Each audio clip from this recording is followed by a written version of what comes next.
Eric Bakker, thanks for coming back. Acid reflux, isn't it awful that when you get that stuff coming up in the esophagus, back of the throat, can hurt the throat, can feel a bit burned or sore at times. I had GERD, or gastroesophageal reflux disease, when I was in my 20s because I was a dumb kid. I used to do dumb things like when I was driving a truck and I was a student, wasn't quite really in tune with natural medicine. I was just starting to study, so I'd have dumb things to eat, like sausage rolls, or like baked stuff out of cabinets in shops, or just crap like that, carbonated beverages. And occasionally, once or twice a week, I'd get in the morning a reflux disease, and I could not understand that at all until later down the track I realized it was my own stupidity from the stupid crappy food I was eating. So if you've got GERD, you need to make some changes, okay? Now, I know this video is about food, but one of the primary things I want you to think about if you've got reflux disease is I want you to look down. Now, what do I want you to look down for? I want you to look down at your tummy. Have you got a big tummy? Are you a bigger person? If you have got an obesity problem or a weight issue, you need to lose weight, because it's one of the #1 reasons people get GERD, okay? They get lots of digestive issues because they get this abdominal fat which starts just pushing on different parts of their anatomy. They even get like an easily ability for acid because it's been pushing underneath around their stomach region. So, juices, digestive juices can get forced up much more easily that way, especially when the person's moving around or lying or being active.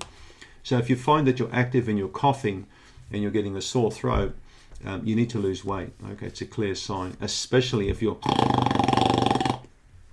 do that at night time. Do you wake your partner up?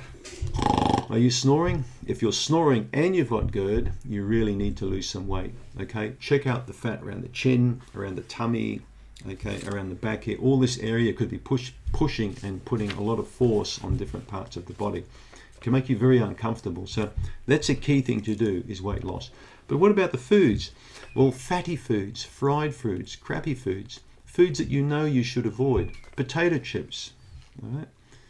Potato chips, things like that. Carbonated drinks are the worst things for GERD. So the 2 beverages which I would like you to avoid entirely for about 3 to 6 months if you've got a reflux is anything carbonated and anything with alcohol in it. Those are the 2 key things. Some people say coffee, but I don't think a cup of coffee a day is really an issue for most people. Unless they get a reflux associated with that coffee, then they stop the coffee.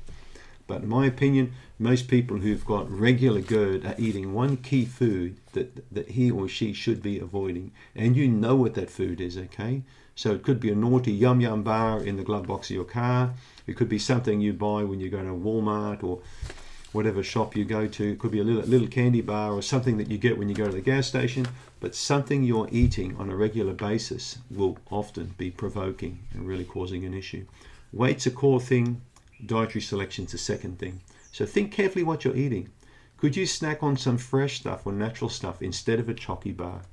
When you have lunch, can you make a healthy choice instead of a fried choice? Okay. Think very carefully about the food choices. A small reduction in fatty, crappy food can have a big impact on the stomach. Once you've eliminated this junk out of your life, start taking some digestive enzymes. Okay. Even if you just start with a mild acid like lemon juice or apple cider vinegar, just start with that, a little bit of that, and build up to an enzyme. Many people with GERD benefit from enzymes, especially if they take that crappy food out of their diet. So that's my take on it.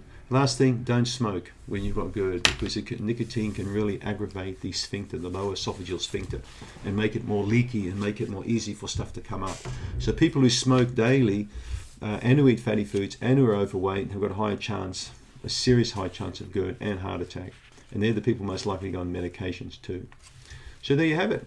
Click on the link below if you want my free paper in the description box. And thanks for tuning in.